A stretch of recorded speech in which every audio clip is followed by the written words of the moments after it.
What's up everybody? Simon here. In this episode, I'm going to talk about how to not ruin your credit score, which is important for all of your investments, for purchasing vehicles, to purchasing houses and commercial real estate, and so on. It may even affect your relationship. Let's get into it. Okay, so a credit score. I've actually been lucky enough to have a credit score of 850. It took me a while to get there. If you want to know how to get the perfect credit score, check out some of my other videos. Also check out my podcast, Ideal Hour. I have people on the show talking about their credit score and how they got there. Now, let's talk about how to not ruin your credit score, which is very easy to do. And we're going to go over some points here that will help you. First of all, understand that the credit score, there's a FICO and then there's a Vantage scoring system. There's also a different scoring system when you're applying for a loan on a property. So in fact, a lot of people rely too much on apps like Credit Karma or Credit Sesame to give them their credit score. But when they run a credit score on a mortgage application or even a car application, that credit score comes in completely different. So you have to be careful with that because they do rate things differently. So understand that although you may be showing a cool over 800 on Credit Karma, that may actually not be the case when you go to apply for a loan, and you should always be prepared to double check your credit score way in advance in order for you to correct your credit score or dispute anything on there before you apply for a loan. So if you're buying a house 6 months prior, you need to be investigating your credit score. With credit scores, you don't want to focus merely on the points. The points jump up and down depending on whether or not you have a credit card that's due for payment, a car payment or mortgage payment decrease, etc. So you should always focus on ranges. And the range of a credit score you want to keep at is 760 and above. That's my optimum range, and that's the range you want to be in. So if you drop to 753 or you go to 768, this doesn't matter, okay? You want to be within that ballpark of range of the credit score within plus 10 or so and going higher as much as you can. So credit history is ultimately super important. With credit history, you have to have enough history for the lenders to consider you a credible payer, right? A credible payer on the account to have several accounts that you've been paying off over time. If you have no credit history, they can't lend you money or they don't trust you to spend money for that 30 days. Credit history is important.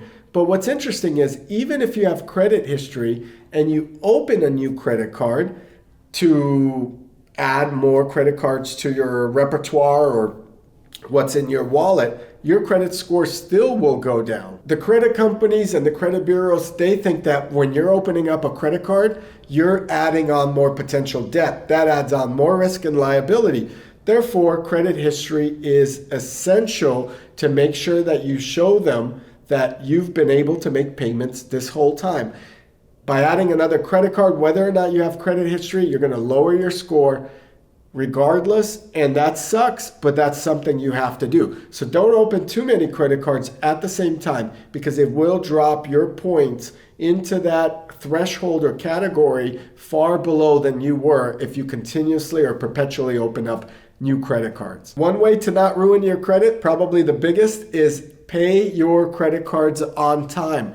I recently had someone on my podcast, Ideal Hour, Clement Connor, who I helped get the Amex Centurion card. He talked about that he pays his credit cards far before the due date. In fact, if he rings up a $5,000 charge on a credit card, which he mentioned for marketing spend, he'll pay that $5,000 down that next day or that night to just cover the credit card balance. He'll pay off the balance right away.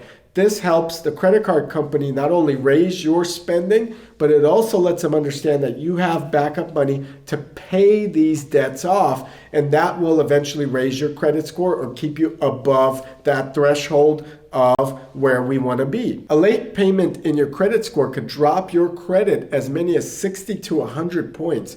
It is a no-no. No matter what, do not let yourself pay late on a credit card. One way is to pay the minimum balance. Another way is to make sure that you don't go past the 60 days because a credit card company, even though if you're 30 days late, they won't report it until the second month. So you have time. So make sure you never make a late payment. And if you can't make a payment, pay the minimum balance. That'll keep you current. It will not ruin your credit. Yes, you'll pay crazy interest, which I don't recommend, but at least you will not ruin your credit and drop your credit points.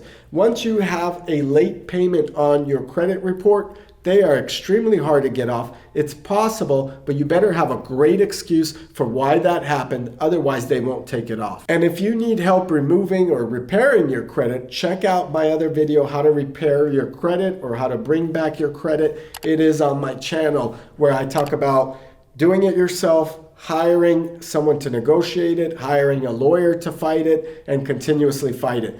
I've been able to repair not only my credit, my wife's and other friends' credit by just really being consistent, and that is discussed in the other videos.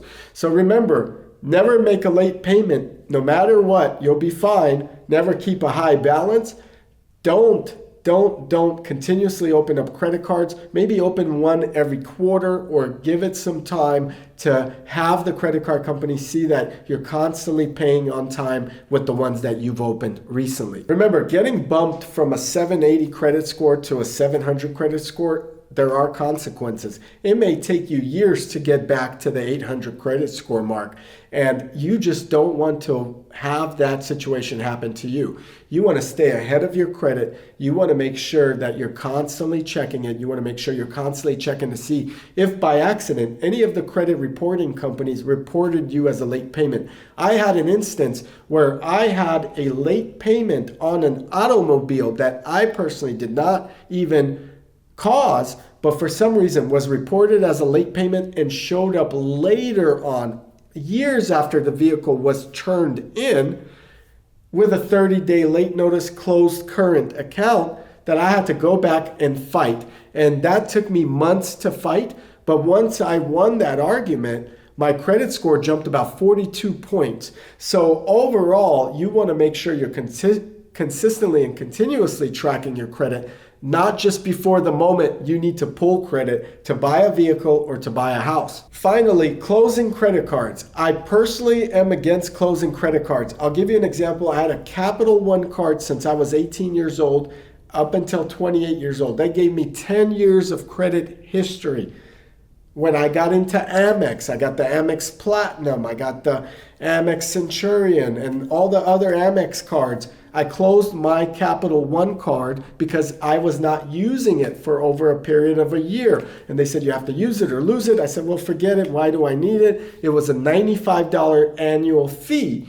So I closed it and it wiped my 10 years of credit history. The only credit history I now had that's current would be the Amex credit cards. So I went from a 10-year credit history to a 2 or 3 year credit history with American Express that's active. That ruined my credit. So what you need to do is make sure if you're going to build credit history, always get no annual fee credit cards and always keep them open. There is no point to close them. Don't get credit cards that have annual fees, because at one point you'll say, I'm not using it. Why am I paying $100? I'm going to close it. So that's one thing you should also keep in mind. And never, never, never open an account when you're in trouble with another account. So for example, if you're behind on your credit card payments, don't just add another credit card payment where they're going to give you money to spend. You spend the money now, you can't pay this account, and this account. You're in deep water. Don't do that. Focus on paying off the main accounts and building your credit back up to where it needs to be. But the better thing to do is to never let your credit slide and drown yourself in the credit game. Stay on top of it, stay ahead of it. Always check credit 6 months, 3 months, 2 months prior to you trying to get any substantial loan. I check my credit score once a week. You should be doing the same. Again, this is my experience. Check with your advisors as well that are professionals in this. But my experience has gotten me a credit score of over 800 and sometimes 850, depending on my balances. I hope you enjoyed this video. If you did, hit the like button, subscribe, check out the Ideal Hour podcast. There's a particular 2 episodes you should look out for. An 18-year-old that got the Amex Platinum and excellent credit, and 2 Centurion members that talk about the Centurion Amex card. That podcast is free. Check it out. Hope to see you in the next video.